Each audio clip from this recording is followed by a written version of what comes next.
from the Catex TV. Today is Thursday, May 28th, 2015. My name is Matt Bernat, filling in for Frank Fortunato, who's off this week. As always, follow more news updates on our Twitter account at Catex TV.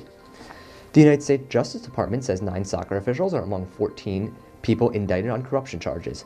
FIFA's Ethics Committee announced the suspension of the 9 soccer executives, an indefinite ban from carrying out any football-related activities on a national and international level. A 47-count indictment was unsealed early yesterday morning in federal court in Brooklyn, New York, charging 14 defendants with racketeering, wire fraud, and money laundering conspiracies, among other offenses, in connection with the defendants' participation in a 24-year scheme to enrich themselves through the corruption of international soccer. The guilty pleas of 4 individual defendants and 2 corporate defendants were also unsealed yesterday.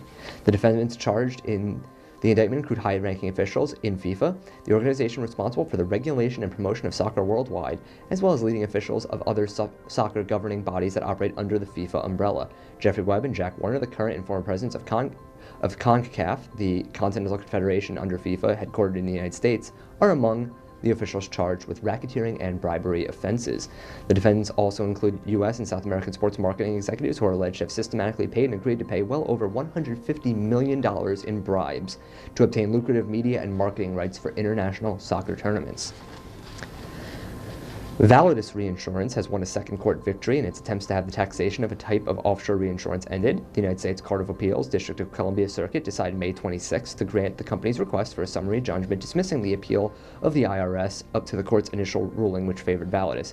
In the case, Validus, which is based in Bermuda, bought retrocessional coverage, which is effectively the reinsurance of reinsurance, and sought the return of the U.S. excise tax it paid on 9 retrocessional policies that it bought from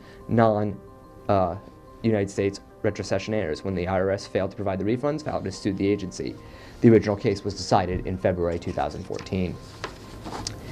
A tornado touched down in northwest Texas Wednesday, damaging a gas drilling rig and resulting in serious injuries, the Hemphill County Sheriff's Office and a hospital official said. The number and severity of the injuries after the twister touched down north of the town of Canadian was not immediately released. The National Weather Service confirmed the tornado at 5:20 p.m. local time and warned people to take shelter. 3 people were taken to the county hospital with injuries from severe weather, and 2 were transported to an Amarillo hospital in critical condition. The 3rd patient remained at Hemphill and was described as stable Wednesday night. The tornado, north of Canadian, Texas, a town of about 2,600,000 people in the northeast corner of the Panhandle, comes as other parts of the state have been hammered by heavy rains that have killed at least 14 people in central and southeastern parts of the state, including Houston. A fire at the Fish Market restaurant in Embarcadero caused an estimated $1.2 million in damage Wednesday night. The grease fire started in the kitchen hood vent system in the attic, said a spokesman for the San Diego Fire Rescue Department. It was reported at 6:20 p.m. local time. About 160 guests and 75 employees were in the restaurant at the time, said the spokeswoman. The popular restaurant, which is a port tenant, is located on San Diego Bay. Some of the people self-evacuated while San Diego Harbor Police assisted in evacuating others. No one was injured. A shallow magnitude 3.0 earthquake was reported Wednesday morning 1 mile from the Geysers in California. According to the U.S. Geological Survey, the earthquake occurred at 8:54 a.m. Pacific Time at a depth of 1.2 miles. According to the USGS, the epicenter was 13 miles from Clear Lake, California, 14 miles from Harrodsburg, 17 miles from Windsor, which is 69 miles from Sacramento. No damage or injuries were reported at this time. In the past 10 days, there's been 1 other earthquake in the area of magnitude 3.0 or greater.